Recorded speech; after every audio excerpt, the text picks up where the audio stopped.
Even when you feel low, you can still go. Even when you feel slow, you can still go.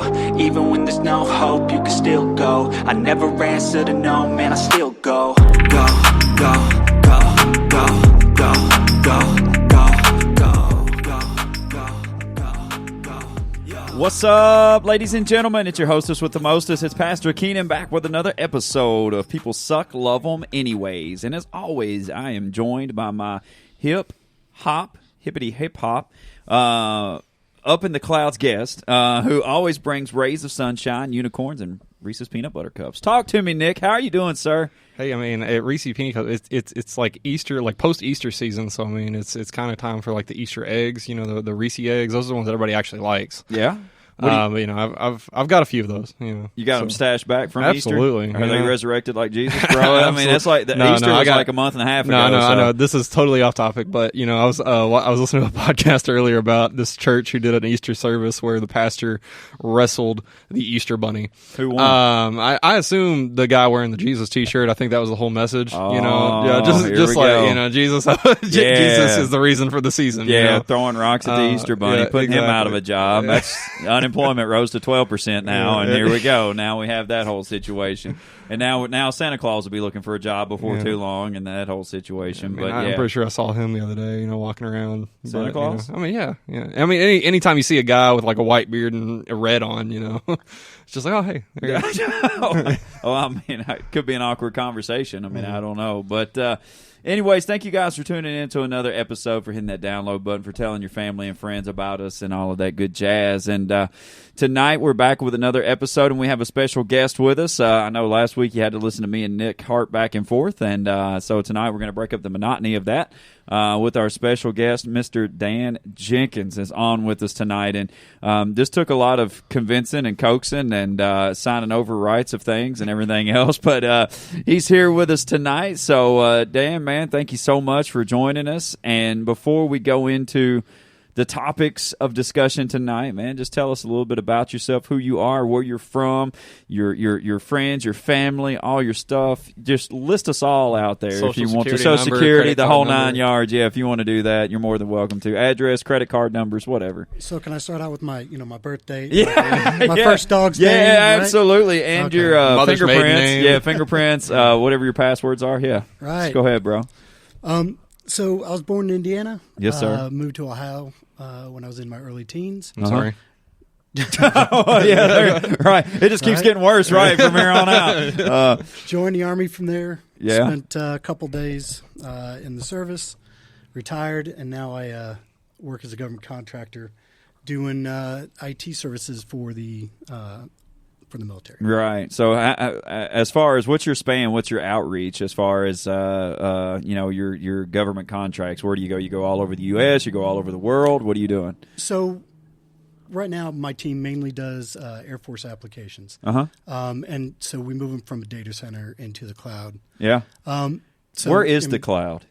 Nobody has ever told me where the cloud is. Between earth and heaven. I mean, nobody tells me where the cloud is, man. All you got to do is go outside and look up. Okay, all right, man. Well, yeah, that's where most of my storage is. It's up there somewhere, you know. So, and I'm never able to get stuff back after I store it in the cloud. I just don't know where it goes from that point. So, you know, your team must China, be good. Probably. Yeah, that's true. Yeah, that's true. So your team must be good. So you're married. How many kids you have? Grandkids, man. Talk to us about that. All right. So I've been married for a lot of years, 28. I was going to say 46, but I'm not going to throw under the bus like that. So go ahead. 28 years. 28 years. I got 3 daughters. Yeah. God bless you. Yeah, right. Yeah, and a boatload of grandkids, man. Yeah, a boatload of grandkids. We have 5 grandkids and 4 bonus grandkids. Yeah. Yeah. So yeah, absolutely, man, and. And so you guys have been coming to church here for a little while and all that good jazz. One thing, I'm going to put you on the spot really quick, and then we'll jump into this. Favorite thing about coming up here to church? What's your favorite thing?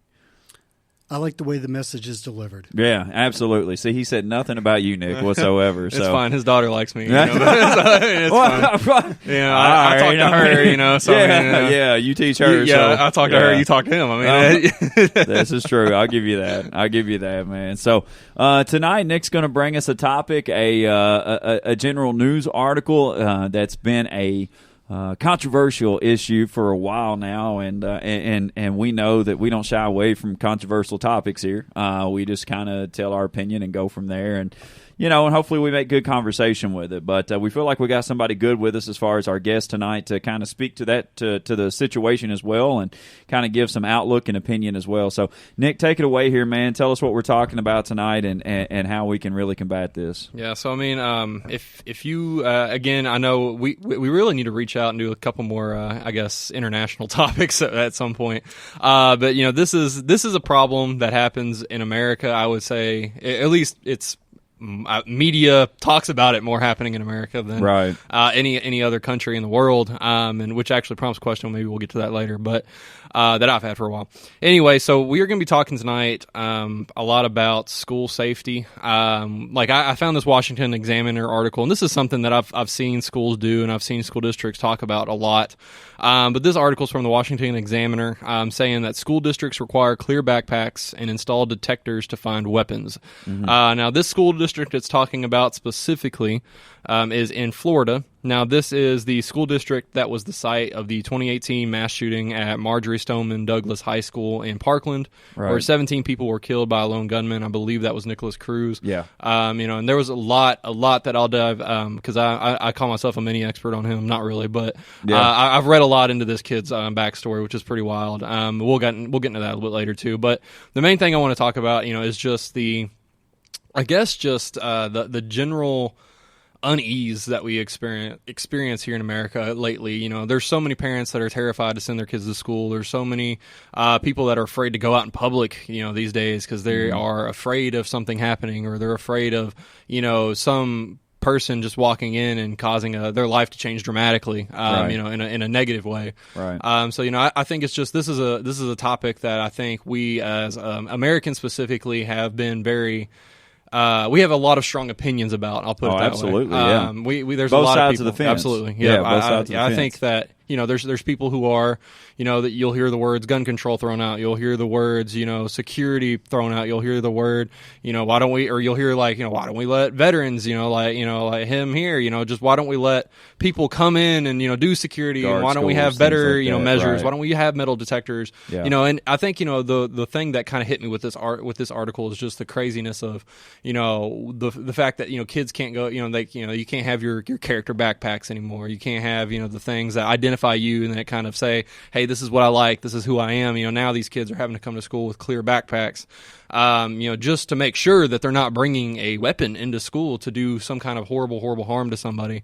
And I've heard this and seen this happen in a lot of different school districts, but it's just one of those things that kind of hit me. You're just like, it's crazy that we've come to this as a society. I was going to say it's 2023. I mean, we understand that the world has evolved tremendously over the last 20, 30 years, even since I've been in school. The thing that, and I guess really that's what strikes me too is sad, is that used to be like the happiest, to me, that was the happiest moment as a kid.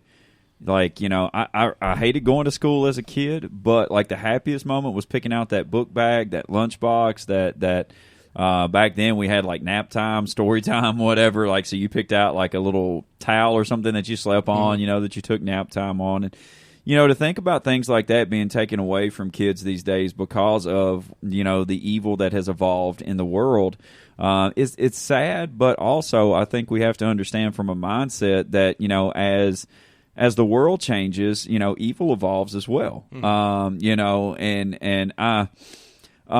talk about, and Dan, you can kind of speak to this too, because you've traveled here, there, done this and that, and all that good jazz, and you've seen it, you've been a part of it. But like I've read this many a times that it wasn't the rock, it was the person holding the rock. David killed Goliath with the rock. Cain killed Abel with the rock. All that good stuff. Like totally different situation, same rock, whatever. It's the person who's holding it. Who makes the difference. But at the same point in time, it's like we still have to and we can go back and forth on this. We still have to be able to relatively control the situation as best as what we can to make people as safe as what we can. And, you know, Dan was bringing up a good point, and I'll let him speak to this before we even got on the air here, you know, talking about metal detectors and talking about safety and things like that and how we implement safety in so many different places. But yet we still want to try to create an area of freedom inside of schools, you know. So, Dan, talk about that. You know, you were talking about justice centers and things like that about, you know, the safety measures, you know. So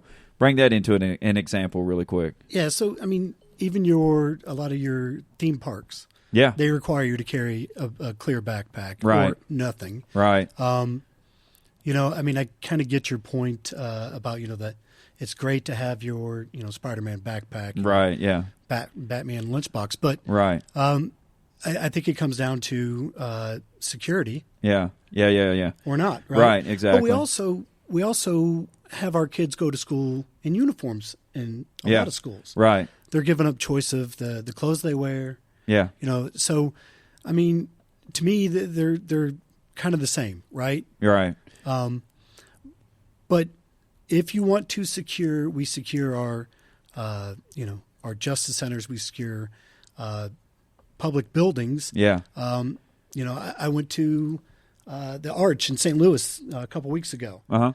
I had a gun. Right. Couldn't go in Yeah. to the museum. Right. Because there was metal detectors. Yeah. Okay. Right. But we don't have metal detectors at our school. Right. Which have our most important resources. Right. So we're not protecting our children in the way that we could. Right.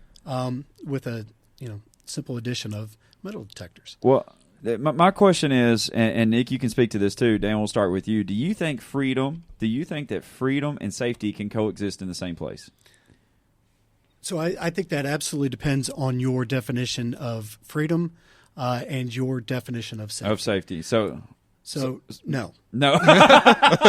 He's like something, no. Because everybody's definition is going to be different, right? Right. I mean, that's the thing about it. And so, you know, so Nick, with that being said, where's the common ground at? Where's the common ground of trying to get?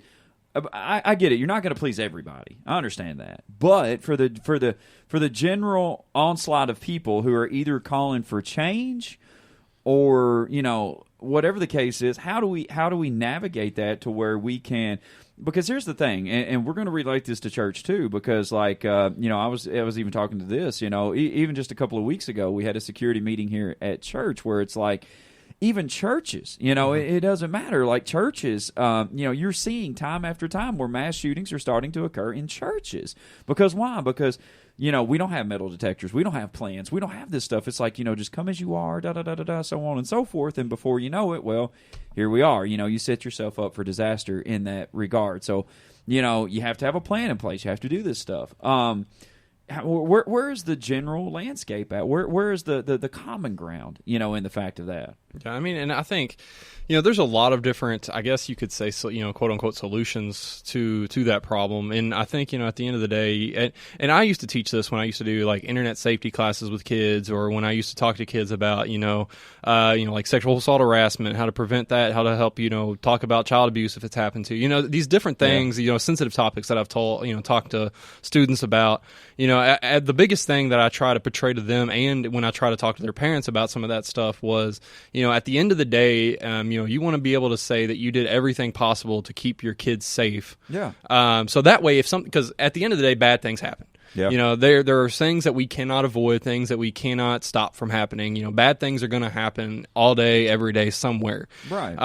But at the end of the day, you want to be able to say, I did everything possible, or I did everything I thought I needed to protect my kid, to protect myself, to protect my church. Yeah. And if something bad happens, at that point, you can't blame yourself. Right. You know, I think, you know, there's, you know, situations where it's like, you know, school districts, for example, you know, coming from that mindset, you know, they may be able to, you know, thinking, you know, hey, you know, what do we do to keep our kids safe? Well, let's see, we could make them, you know, wear clear backpacks. That way we can see if there's weapons coming through. We could put up metal detectors. That way we can tell if they're coming in with a metal object. object. We can, hire school resource officers and put them in the school. We can do something like that. We can create bulletproof windows. We can create bulletproof doors. We can, do these things that basically they're spitballing these ideas. What can we possibly do to make sure that at the end of the day we can say we tried everything we possibly could to keep these kids safe. If something bad happened, we did everything we possibly could. Yeah. But we did everything that we possibly could to make sure these kids were safe. Yeah. And I think that's that thing. And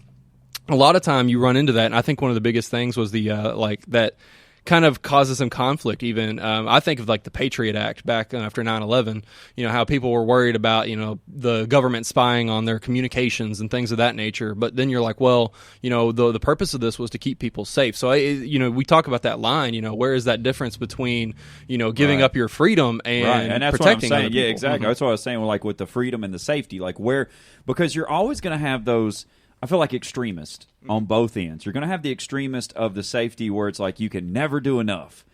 And then you're going to have the extremist of the freedom side of it where it's like, well, I don't want you telling me what to wear or what to do or how to do, or I'll do it the way I want to do it and blah, blah, blah, blah, and so on and so forth. But, with everything, like I can remember, and I know we're focusing on schools a lot. But like the first one that I can remember that really made an impact, and I know, of course, it's even further back because I think, and correct me if I'm wrong, and you might be able to look this up really quick, but I think the worst mass shooting in a school-wise was University of Texas, I believe, from a tower back in like the 70s maybe. I think it killed maybe 30 or so people. You may want to look that up. But the one that I remember the most that resonates with me to start with was Columbine. I think that was 99, I think something like that maybe. And it was like you hadn't really heard much about school shootings and things like that, up until that point. Are you looking at info up? Was it Texas? It's loading. Yeah, I know. These articles are. Yeah, that's a bad joke. That's a bad joke. But anyways, but yeah, so Columbine 99, and it seemed like that started to set the precedence of evil as far as like mass shootings and things like that along the way. And it's like what do we do? How do we do it? And I mean, let's just be honest. If you can't learn and grow and implement some things, from a tragedy like that, then you're just setting yourself up for disaster each and every time, along from there. So maybe like we I know there's hot debates in the U.S., hot debates in the world about gun control and things like that. But like you were saying earlier, Dan, I mean, there's things that we can do. If we're already implementing metal detectors and things like that inside of government buildings and inside of just, like you said, with theme parks, we're carrying clear bags or no bags at all, things like that. Like, why do you, in your opinion, man, why do you think that there's such a hold up, or maybe we're just now starting to see the effects of it trickle over into the school system and stuff 20 years later after something like Columbine happened? I think a lot of it has to do with funding. Yeah. First off, and but I also believe that parents don't want their kids to feel like they're going to, a bad place or a scary place. Right. And metal detectors could give them that assumption. Yeah. So, I mean, I think that is a thing. Right. But I don't know. I think we spend too much time blaming one side or the other. Absolutely. And we will not work towards a common ground. Right. There's got to be one. Yeah. But yeah, it's. I don't know. I mean, I don't know what the what the answer is. Right. But. Exactly. Yeah. I mean, I don't think. And like you said, I think that's a huge part of it. Like, X out the funding type. Like, I know you said you're fighting for funding, and I get that, but let's just be honest here. There's so much left and right pointing back and forth of, you're wrong, this is it, you're wrong, let's do this, that's too extreme, let's do this, that's too extreme. And it's like, where do we begin to just take the politics completely out of it? Like, take the funding out of this and do this, and I believe this, and I back this, and we're doing this, and What about this? And just say, like, let's look here. Like, we're talking about the sanctity of life. We're talking about, like you said, this is our greatest assets. And really, I mean, like, why we do what we do every single day. Our kids and grandkids and stuff like that. I mean, that's why we go to work. It's why we come to church. It's why we, that's why we try to provide a better life. And it's like, no matter where you go, you can't control the other person, but you want to try to be in the safest environment possible. And so, Nick, talk about that as far as, like, how do we get our I know we talked about common ground, but I mean, like, honestly, like, I think people have to begin to see, that we have to put aside politics. And I know politics are a huge deal. Like, listen, don't get me wrong, man. I know it's the orange man versus the bumbling Biden over here. Like, I get it, like, I get it, man. But it's like, at the same point in time, man, if we're ever going to get better at anything, we're going to have to put that aside and just say, what's the common goal here? What's most important, right? Yeah, I mean, you would think. I mean, I was trying not to go too deep into the politics side of it, because, again, you're just gonna, like, it's like you're trying to pour water on, or, like, do a little squirt bottle on a fire that's taken over California. Like, you're just right. But it's there's so much bickering, and of course the biggest hot topic when it comes to these mass shootings, whether it's at a church, a school, wherever, is gun control. That tends to be the igniter in every argument. There needs to be more, there needs to be less. Because one side says take the guns, the other side says, well, it's just the person holding the gun. I mean, that's it. That's the argument. I mean, basically, right? that's the argument. That is the argument, right? That's the argument. That's the like argument. It's either take them all or no, don't take them all. It's just the people using it. Well.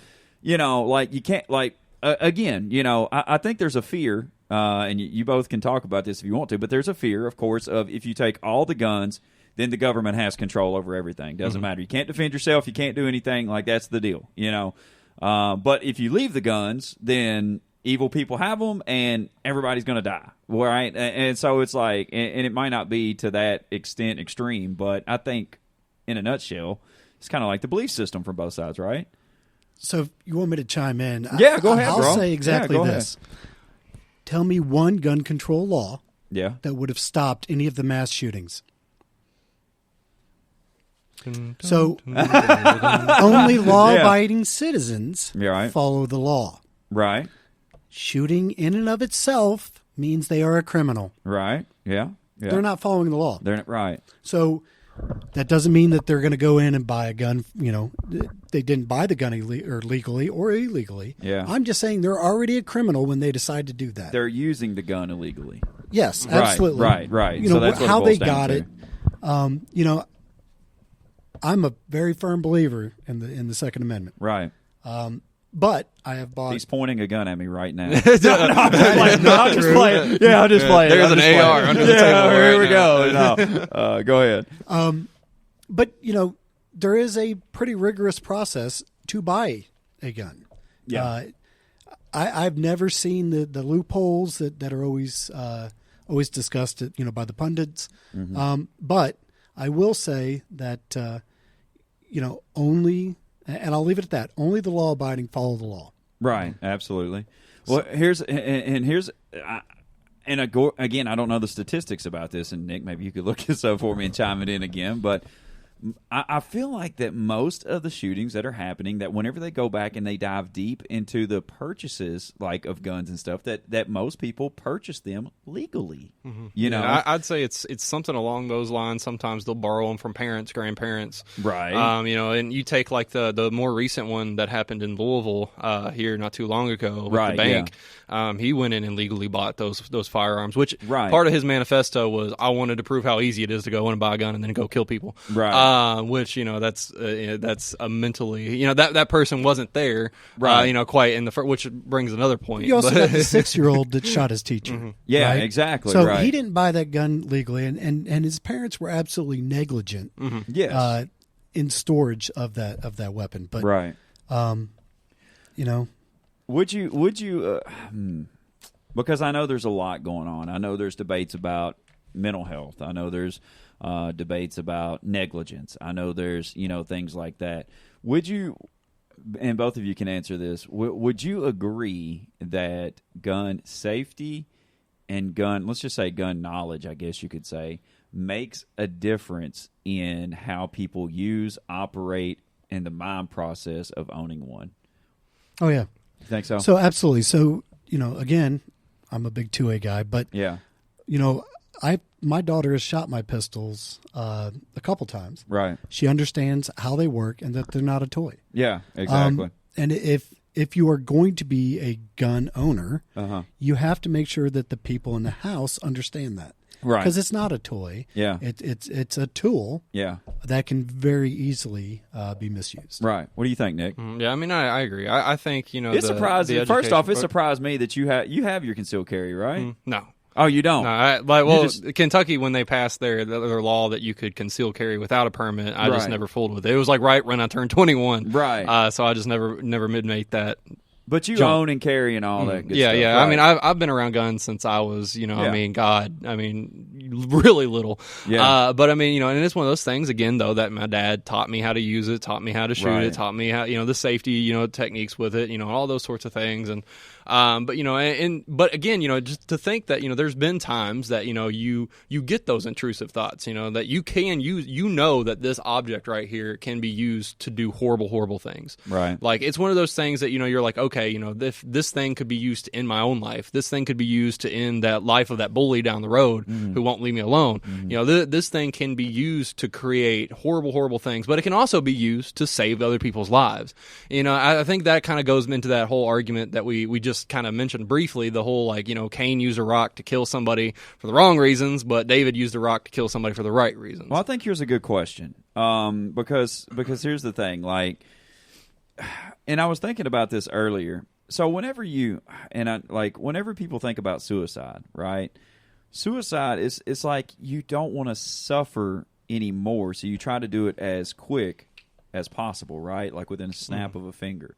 So it's like whenever people go in and they, and I've not studied and I've not been a part of mass shootings or anything like that, but, the reason why we call them mass is because it involves usually more than 2 to 3 people most of the time, right? Mm-hmm. And so I think the goal so the goal is, of course, is to get or kill or inflict as much harm pain, as quickly harm as possible on as many people as possible. And let's just be honest. Can you do that with a knife?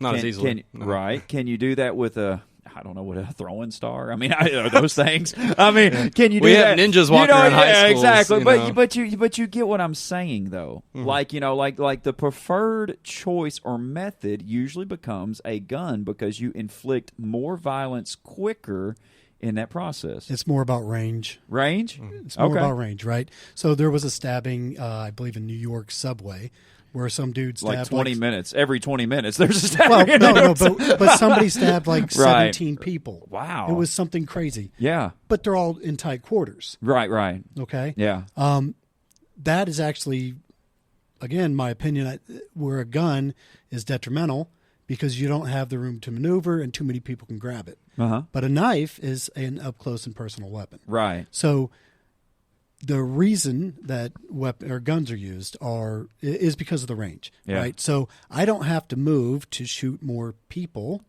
from this location, and I can keep them away from me. Right. Well, that makes sense. I didn't really even think of it like that. I didn't have that view of it. So, yeah, I mean, that makes sense too. And definitely, I mean, it definitely makes it easier, right? Mm-hmm. I mean, at that point, whenever you cover the range and things like that. So listen to this, because we're gonna. I know they're like, this is a Christian podcast. What are we talking about right here? We mentioned church security. Yeah, exactly. Yeah, we did mention. Yeah, so John 17. Yeah, John 17, verse 11. Listen to this. This is the big guy talking. This is Jesus talking. So it says, "I will remain in the world no longer, but they are still in the world, and I am coming to you, Holy Father. Protect them by the power of your name, the name you gave me, so that they may be one as we are one." Now, That's a huge statement from Jesus right there. Jesus had told his disciples, you know what, it is expedient that I go away. I'm sending you the Holy Spirit, though, to lead, guide, and direct you from day to day. But as Jesus is saying this, he says, you know what, I'm no longer going to be here, but they're still going to be in the world. Which means, you know what, like that's what we were saying about this whole evil situation. Like, even as Christians, and I even talked about this in the security meeting, but I've talked about this to different people and things like that. Like, just because we say we're a church or we're a Christian, that does not ward off evil. In fact, it probably even draws more evil towards you most of the time, because as Jesus said, hey, they're going to hate you because they hated me. But, just because you attach Christian to something or you attach church to something, it doesn't automatically make you safe. Schools, it doesn't automatically make you safe. I mean, we just seen it in Louisville, like you said, at the bank. Like you're or thinking that Christian school down in Tennessee. Yeah, Christian school down in Tennessee, and that was a hot example right there. Listen, this is a truth. Now, y'all are gonna laugh at this, but in my hometown where I'm from, we got one bank, right? And it got robbed the other day, kinda. And I say kinda because this is really crazy. But this guy walks in, motorcycle helmet on, in a feed sack. You're from the country if you rob a bank. Put the money in the bank. Yeah, with a feed sack. All right, now this is true statement. I'm not making this up. So he goes in, he throws the feed sack on the counter, and he's like, I'm here to rob the bank. Motorcycle helmet on, the whole 9 yards. I'm here to rob the bank. And the lady looks at him and goes, sir, it's not my money to give you. That's what she said. Now, kudos to her. You know what I'm saying? Kudos to her. Ballsy. But yeah, right. But he said, no, he said, for real, put the money in the sack. And she said, I'm being honest with you. It's not my money to give you. Now, in that moment in time, again, this is a little old town here, but he could have done anything he wanted to. There was nobody there, 3 tellers, that was it. But he took the sack, he ran out because they'd already pushed buttons and everything else, the whole 9 yards. But even like I think that's where it's getting to, is the simple fact of that, like we sit around a lot and we go, well, this could never happen here. Mm-hmm. This could never happen to us. This could never happen. And it's like, before you know it, it has happened. And so you can't always prevent, you can't always, you can't always predict, but you can try your best to protect. Mm. And that's the thing where, I want to get to this where we're talking about, from the Bible standpoint of where we have to understand that Jesus is no longer here in the physical, but we are still here in this world. We are still combating this day after day after day after day. And we have to, we have to come up with game plans and preventative measures in order to, I feel like, to protect ourselves to the best of our abilities. It's kind of like being in your own home, and I know Julie and Brian don't do this, but it's like going to bed at night, not locking your doors, not like things like that, and it's like you think about that, and it's like, what kind of preventative measures are you even taking inside of your own home? Is there a plan? Is there something in place? Is there, what is, like, have you, like, Dan yourself, like, you don't have to divulge your plan, but, how many guns do you have? Yeah. A 100-pound German Shepherd. She usually kind of makes sure that house is, no one's secure, coming in. Right, yeah, secure, and you're going to know if somebody is trying to, right? I mean, actually, at that point. The little wiener dog will probably, she'll start barking when, the leaves blow. But, yeah. The German Shepherd keeps people out. Right. But I mean, as far as like, and like I said, you don't have to divulge your plan, but I mean, I'm sure probably being who you are, you probably got some kind of like safety measures in place, right? To protect yourself, your family, your house, things like that. He is nodding. Yeah, he is nodding. Yes, he is nodding, and so, I mean, I think that's something that we have to take into account, that as Jesus was saying in this moment, they're still in the world. Like we're still gonna go through everything that there is. We're not excluded from anything. We still get sick. We still go to the doctor. We still got to go to work. We still but here's the thing about it.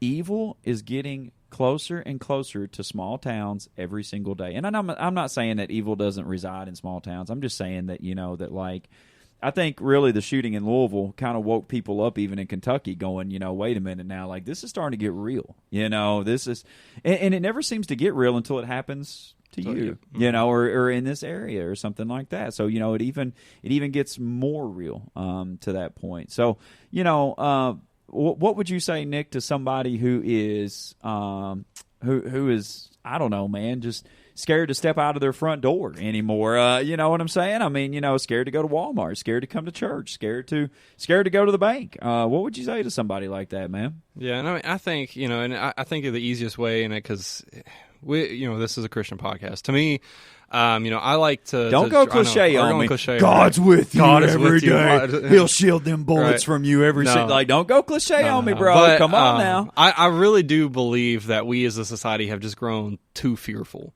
We forget that we do serve a God who, protects us and watches over us, and, Jesus prays for us and, intercedes for us. And, and we forget that we have Christians out there who, like, believe that who believe that God of the universe can protect them from, anything that could come their way. Right. But those same Christians are afraid of Halloween.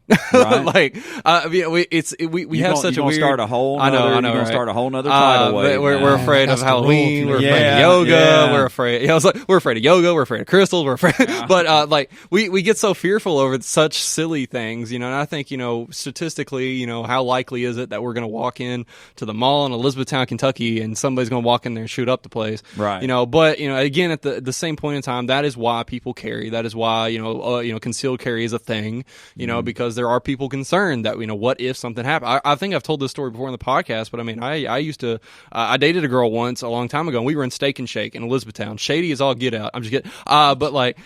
We were in this Steak and Shake, right? I've always got good burgers, though. Right? I'm just saying. We were in the Steak and Shake, and she, she was one of those people who believed in stronger gun control laws, and I was on the kind of opposite side of the spectrum. And I was kind of trying to explain, because they had this idea in their head that, like, hey, these gun-toting Second Amendment Republicans are out here just carrying a gun because they want to shoot somebody. Was this y'all's conversation on a first date? No, not first. It's been a while. That's second date. My goodness. Yeah, Y'all second are date, just Second Amendment, that's how we roll. Yeah, but y'all are just trying to change the world. But anyway, because, and I had talked, because, she knew that I was carrying at the time, and I was like, I don't, and I would say the majority, if not 90% of people who carry, they carry on the off chance that a disgruntled employee is going to walk in these doors and want to take something out because they were fired, they were, given the short end of the stick or something like that. I want to make sure that you and everyone else in this place is safe. Right. And so that's why I carry. But again, there are people out there who are under the assumption that, these people are carrying guns because they want to kill people. And I was like, that's just not how it works. Like, I don't go walking around, with a Glock under my shirt saying, I can't wait till somebody act a fool. Right. That's not 5 seconds of fame, right? Right, My exactly. 5 seconds of fame. But I mean, again, it's kind of going off topic, but as far as what I would say to somebody who is fearful, someone who's afraid of this stuff happening, afraid of sending their kids to school, afraid of going to church, afraid of going to a bank, those people who are afraid of these things, again, statistically, it's not as likely as the media likes to play it up and portray that it is. Yes, it is happening more frequently. Yes, it is happening more often. If it is something that you're really, truly afraid of, there are options, concealed carry classes out there, self-defense classes out there. Again, from a Christian standpoint, just having the faith that God is going to protect you, and not let you get shot up every time you walk out the door. Just having the faith and trust that you're going to be okay in those situations. And it's just, I know it's hard. I think we haven't dived too deep into the whole mental illness aspect of this whole argument here, but or not argument, this whole situation, but. I do believe that we suffer and struggle with a lot of fear in our society these days, and I do believe that fear can be solved by having stronger faith and stronger hope in Jesus, and his ability to protect us. And again, at the end of the day, we can. And this is a crazy, thing to think about too. I mean, at the end of the day, we can, pray protection over our kids every day. Doesn't mean that, there's not something bad going to happen to them. Right. We can pray protection that our kid's not going to get bullied at school tomorrow. Doesn't mean it's not going to happen. And we can arm our kids again. This whole thing. We can arm our kids with what to do, what to say, how to react, and that kind of thing. But at the end of the day, we can't control what other people do. And I think we spend a lot of time trying to control what other people do, and being afraid of what other people can do instead of worrying about, how we can protect ourselves, how we can protect our loved ones, how we can deal with situations when they come our own way.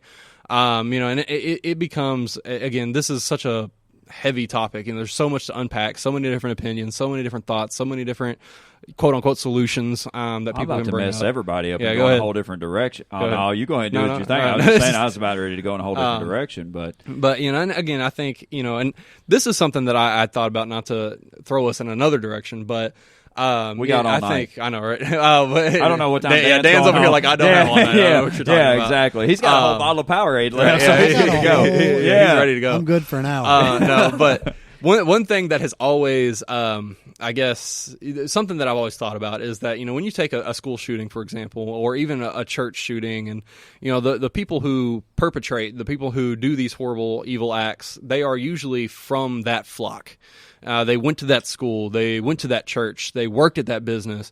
And what does that mean? It means that they know the security measures that are currently in place. Okay. You take a student who has gone to a high school and they've done active shooter drills, they've done bomb threat drills, they've done fire drills.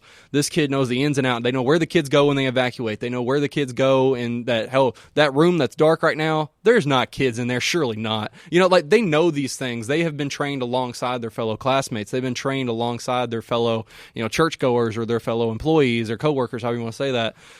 These people know these things, and so that's another issue that you run into is you can prepare and protect yourself, but you also have to be aware that the people who are more than likely going to do the harm also know the processes and procedures that you take in place, and they know how to get around those processes and procedures. They know where you go, they know what you do, and so that's another thing that it can incite fear in you, because not more than likely this person has lived here, worked here, gone to school here, gone to church here, whatever.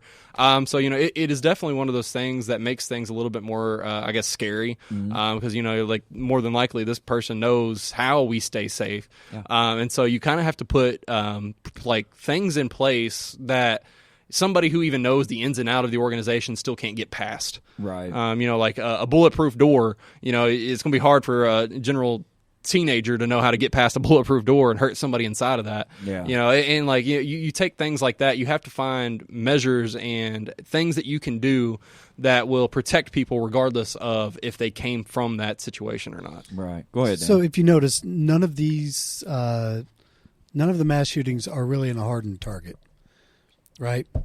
What I mean is they don't go through the metal detectors. The guy at the bank blew out the window or blew out the door, whatever he did. Right. And went in there, right? Right. So none of them are at hardened targets. Yeah. But to harden the target is to, that's where people start saying, well, I don't want my kid going to school in a prison. Yeah. I get that. And let me flip everybody here, because here's the thing. After I've spilt my water, I spilled my water all over myself over here, and I was almost just gonna say, hey, we'll call it a good night. You know what I'm saying? But we're gonna soldier on through, man, because that's what I do. But let's flip everything on its head just really quick, because we've been talking about mass shooting, security, things like that. I don't know if anybody knows this or not, but the leading cause of death last year, according to the CDC, was heart disease. And here's the thing about it. I don't see anybody going around smacking McDonald's burgers out of people's hands. Mm-hmm. Hey, leave my fries alone. Hey, listen, the fat guy's got to eat. Listen. I'm the same. Hey, I'll sneak a fry every now and again myself. What I'm saying is here's the deal. Why aren't we making such a big deal out of heart disease? Out of cancer was number 2 at 605,000. COVID was number 3. Accidents, unintentional injuries, stroke, chronic lower respiratory diseases, Alzheimer's, diabetes. Things like this. Like if you look at some of this stuff that is on here. A lot, or some of this stuff has to do with what we put in or subject our bodies to on a daily basis, right? Why is there such a public outrage over that per se? Why do we? Is it because it's not promoted as much? It's not talked about as much? Is it because it's not as flashy? Well, yes. Is it not as it blew my mind. It blew my mind whenever I got an alert on my phone one day, and it said Researchers now show that 90 minutes of exercise a week, can help limit blah blah blah blah blah, and it was like 20 different things, and I'm like, well, isn't that not common sense? What are we talking about at this point? But why do you think it is that like things like this? I mean, heart disease, it says, takes almost 700,000 lives last year. 700,000. Now let's go back to shootings. I mean, or whatever we're talking about, public safety or whatever the case may be. How many deaths were from that last year? You know what I'm saying? How many deaths were in the U.S.? And let's not even go with that. I mean, we're talking about gun violence. We'll talk about gun violence in general. How many deaths were from gun violence last year? You might could look that up. I don't know. Well, if you take Chicago out, it's I know Chicago was kind of iffy there for just a second. It was. I'll take a large fry and a shooting. But Nick can look that up. But I'm just saying, like 700. Like let's just be honest. There's 700,000, 600,000. I mean, 1.3 million people died last year of heart disease or cancer. 1.3 million. Okay, and here it is. It's like where is the outrage of that whole situation at? Because you can't point to one cause. So you think that's what it is? I think that's a very. I'm gonna get cynical for a second. I just think here we go. I think it's just because there's more money in the treatment than there is in the prevention. Well, that's absolutely true. Big pharma would kill the news stories quick. But you can't point to one culprit for cancer. Okay. You can point to one culprit per se for gun violence. For gun violence. So right? yeah, the gun is part of that. Right. So that's it. So it always directs back to that, and that's the reason why. Even though, if you look by statistics and by numbers and stats, and here's the thing, if you look by that, it's like. Again, Nick, have you found that yet, buddy? I mean, what are we doing over here? I'm working on it. What are you doing? What's happening? There's too many articles about gun. You type in gun violence, there's like just type in how many people died by gun violence last year in 2022. I done tried that. Okay. Anyway, so his 5G is a little slower than mine. Yeah. Well, I guarantee you, it's less than 700,000 people. You know what I'm saying? Like it's less than 700,000. I would dare to say. If it wasn't, then it would probably be on leading causes of death and this is for CDC. Like this is CDC.gov. They were the holy grail for like 3 years of death reporting and all of that good stuff. Like people now know what the CDC is everywhere. But like I guess that's just my biggest thing is the fact of that's like I get it. Like I think we have problems. I think we need solutions. I think we need practical solutions. I think we. I think we get fired up over a lot of things where it's like where we look and go, but then we put it into perspective and we put it beside numbers like this and we go, well, my goodness gracious, like we're throwing a fit over whether we carry guns or not and metal detectors or not, but it's like, look at this situation. What have we got going on here? And where's the outcry? Where's the outcry with that? 103,000 people died of diabetes last year. Do you hear anything about the most I ever hear about diabetes is that commercial? And I hate to say this, but that commercial, it always says, I got my diabetes check. Or that old guy that says something about diabetes all the time. For 2021, this is apparently the most recent at the time the article was written, but 48,830 people died from gun-related injuries in the United States. Okay, so that's just the United States. Okay. That includes gun murders, suicides, and things of that nature. But this is the numbers that I'm reading is data for the U.S. as well. So 48,000. So 48,000 48,000 doesn't even come in close to nephritis. I don't even know what nephritis is. Do y'all know what nephritis is? Do you? Nope. Okay. Well, I'm not going to ask Nick because it'll take him 10 minutes to find out what nephritis is. But 54,000 people died from nephritis in the year. I think it says source mortality in inflammation the of United the States. kidneys. Okay, so inflammation from the kidneys killed more people last year than gun violence in the U.S. Sorry, in 2021. Okay, in 2021. So here's the thing about it. It's like we're getting tore up. Okay. We're getting tore up. And again, I'm not saying we don't need protective measures, proactive measures. I'm not saying that. But also, whenever Jesus left, he said they're going to be in the world. We're going to be in the world, okay? And I think we have to remember that. As Christians, we're going to be in this world every single day. Every single day, we're going to be in it. And I don't care if you take. Listen, we could take every gun away, and people would still kill people some way, somehow. Right? I feel like it.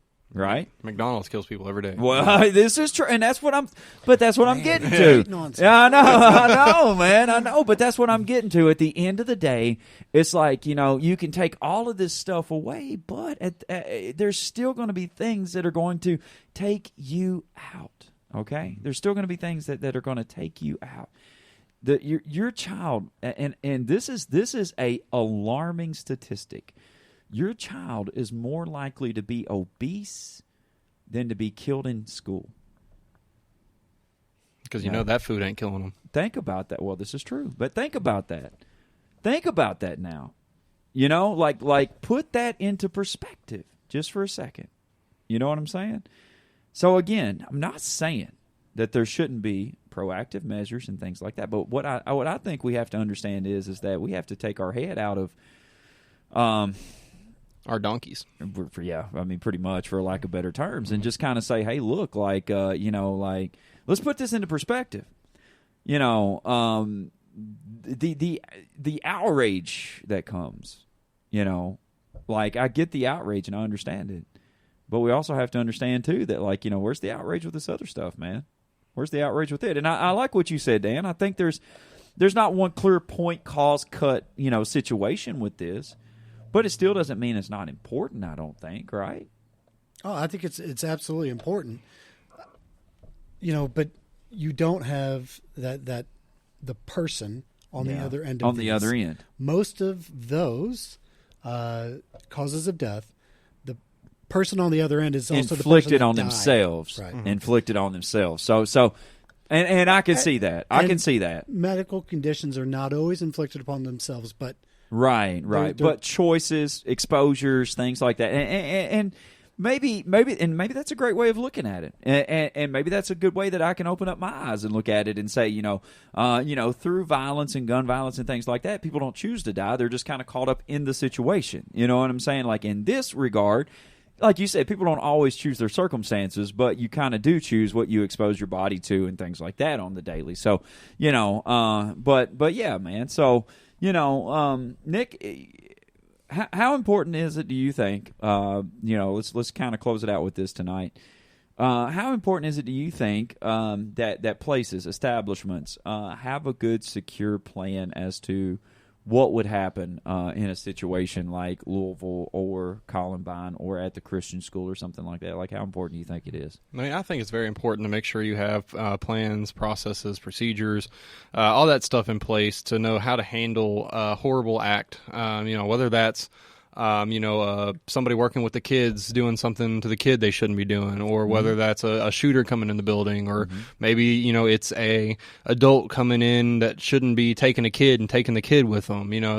There's so many different things. I think again we run into this whole gun violence thing. Yeah, that's a big problem, and I even talked to you about this, I think, after our safety meeting, just saying that, hey, we also need to make sure that we're thinking of other areas of safety. If we're going to be doing a security team, we need to be thinking about other ways to keep the congregation secure. Yeah. And I think it's just important for us, because it's so easy for us to just, get our mind on that, because just like I was kind of hinting at earlier, there's like you take the word, gun control. That's how these media companies are making money. They're getting views, they're getting clicks, they're getting arguments, they're getting comments, they're getting this, that, and the other, exposure. All, that's that word that, that whole mindset, everything about that is how, these media companies are making so much money. That's why we hear it over and over and over and over again, because people get fired up about it. People get, into it with each other about it.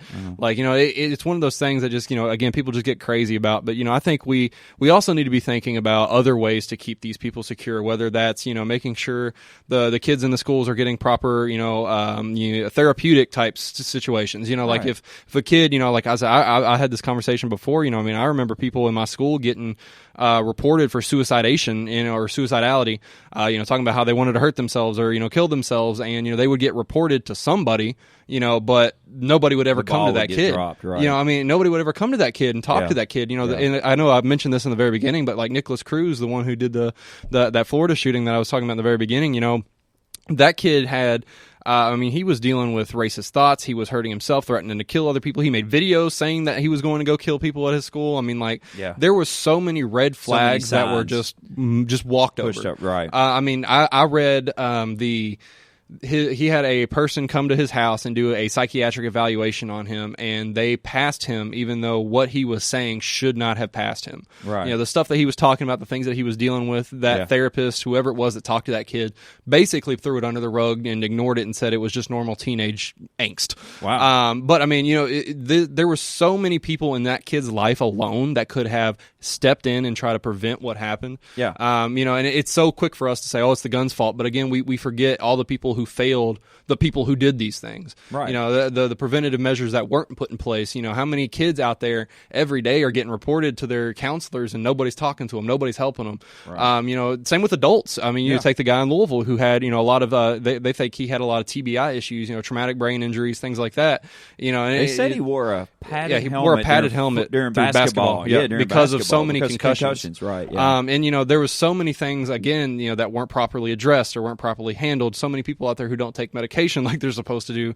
You know, like there's so much stuff out there that causes, or I don't even say directly causes, but indirectly causes and leads up to these horrible situations. Mm-hmm. You know, we need to be thinking outside the box, not just blaming it on an object or blaming it on this, that, or the other. Like we need to make sure we're taking the whole picture. If we're going to be thinking about security, if we're going to be thinking about safety, we need to be looking at the whole picture.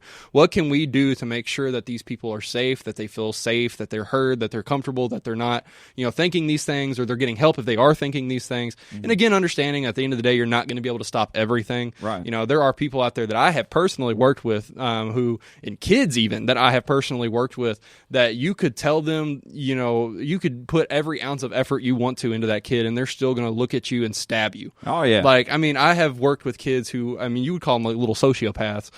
They call it conduct disorder, I think, in kids. But like, I have seen these kids that would like, call them worse, right, okay. yeah. Little poop emojis. Yeah.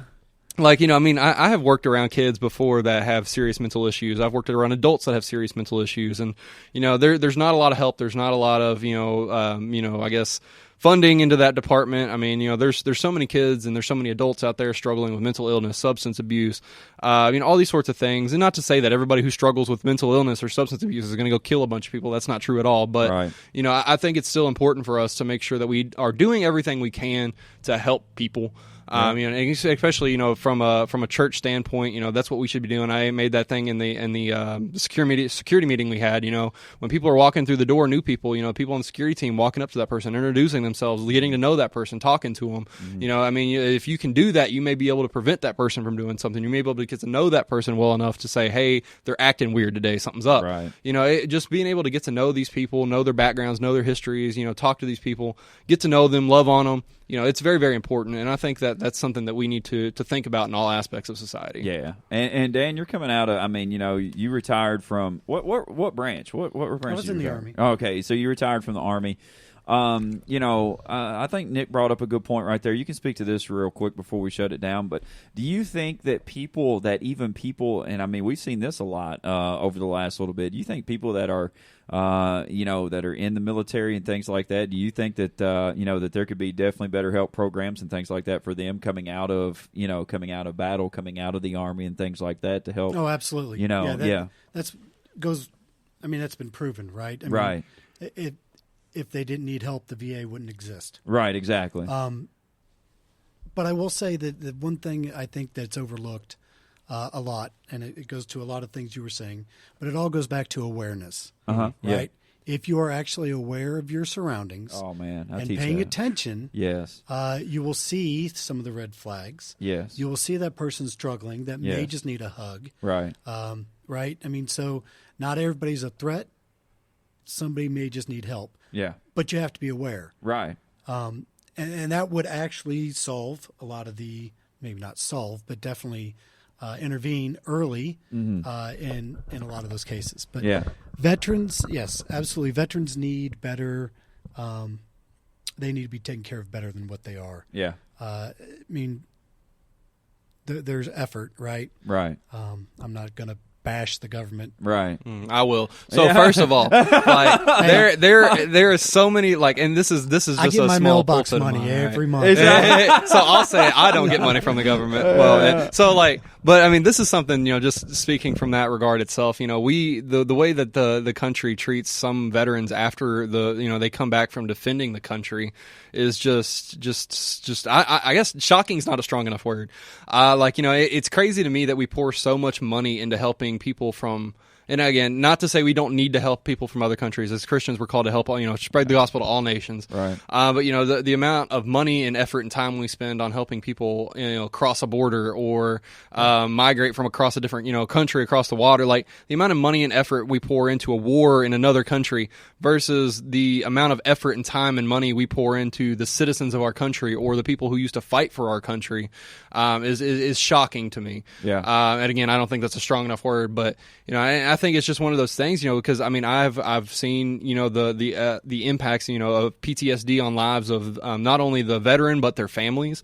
I've seen the impact that it has on, just so many people. But again, it's just brushed under the rug. It's like they come back from the war sometimes and we just throw them out to rot. I mean, how many homeless people on the streets of Louisville are veterans? But we're quick to bring somebody across, the border and give them housing, or we're quick to bring somebody across from, we're quick to put some money into the war in Ukraine, right? Right. Here we go. Right. We have so many problems here as a country alone, and we so worried about other countries. We're so worried about, but we have so many problems in our own country that we're not taking care of.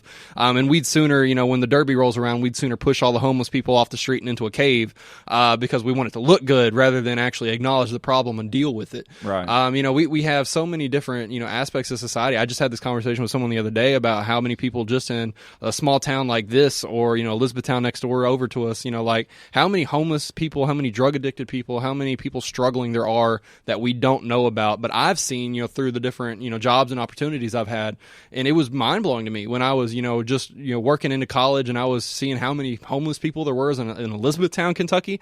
I was like, oh my gosh. I was like, you never see them, like you think, you these homeless camps set up in these big major cities, you think about that, but like, I've worked and seen so many people that are underprivileged or, that aren't getting the help and the love that they need and they deserve, because all the funding is going elsewhere to things that, don't matter.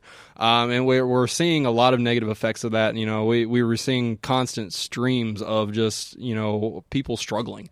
Again, there's no A+1 solution, one size fits all Band-Aid type thing we can throw. Right. But I think they're just, as you said, we need to open up awareness, and that's a huge word to me, is because I want to bring awareness to the actual bleeding people on the ground every day that are struggling. That maybe they don't know that there are resources available to them. They don't know where to go, who to talk to, what to do.